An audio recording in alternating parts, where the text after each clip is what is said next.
Hi mga kalaps! Welcome back sa ating Bakasyon Grande Part 3! And ito nga pala yung night view natin sa tinutuluyan natin.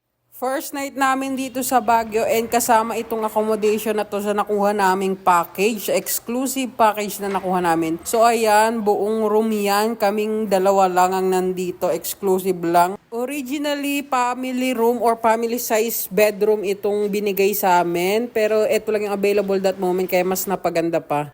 And ito naman yung view niya, fog morning. Ayan. For me, ito yung pinakamagandang accommodation na natulugan namin. Bukod sa spacious siya, mababait din naman yung mga tao. Ang tanging problema lang, hindi sila nagpapahiram ng towel. And eto nga pala yung first stop namin ngayong morning, ang Lourdes Grotto. Wherein makikita nyo yung buong Baguio City yan. Yung mga kabahayan na yan, Baguio City yan. Hindi ko lang alam kung buong Baguio City na yan, pero parang hindi pa. Pero ayan, makikita nyo dyan sa pinakataas kasi nasa pinakataas kami.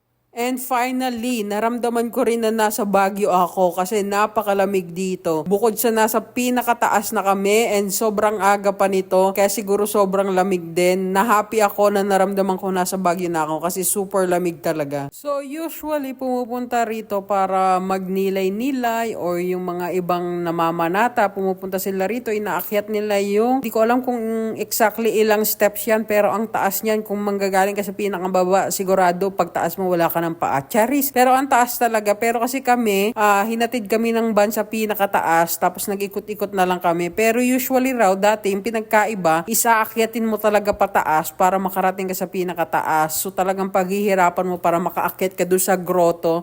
After namin i-explore yung Lourdes Grotto, pumunta na rin agad kami sa Tamawan Village. And ayan, meron diyang part na mga museum nila. Meron mga painting pero hindi ko na na-videohan. Meron din silang hiwa-hiwalay na nipahat. Pwede rin kayo dong magpahinga saglit, magnilay-nilay, mag-relax. I-recharge ang inyong emotional and spiritual health and connection. Dahil pag nandito raw kayo is marerelax talaga kayo. Pero pinaka nag-enjoy ako dito sa Tamawan Village ay dito sa koi fish fan nila. Dahil ang lalaki ng koi fish nila. Siguro ang tagal kong nakatitig dyan, nag-enjoy na tingnan yung mga koi fish nila. Kasi merong biglang susulpot sa ilalim na sobrang kalalaki talaga. All in all, okay naman itong Tamawan Village kung mahilig ka sa mga nature, sa mga greens para sa ito.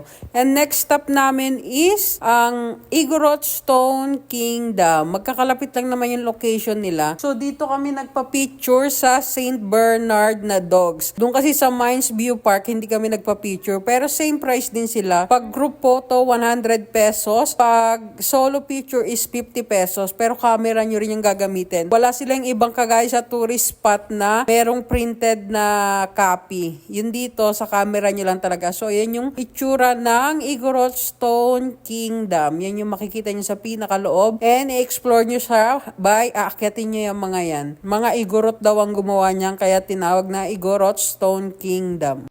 Mas maganda sana kung may nag-tour guide para i-explain kung ano yung mga nakikita rito sa loob para magkaroon din ng knowledge yung mga tourists about sa Igorot Stone Kingdom. Hindi lang puro picture taking, di ba? Mas maganda sana yan and mas entertaining. Pero all in all, okay naman. And may entrance fee nga pala rito na 100 pesos per person. Hindi ko lang alam kung same rate yung adult and yung mga bata. Thank you for watching. Please watch out for part 4.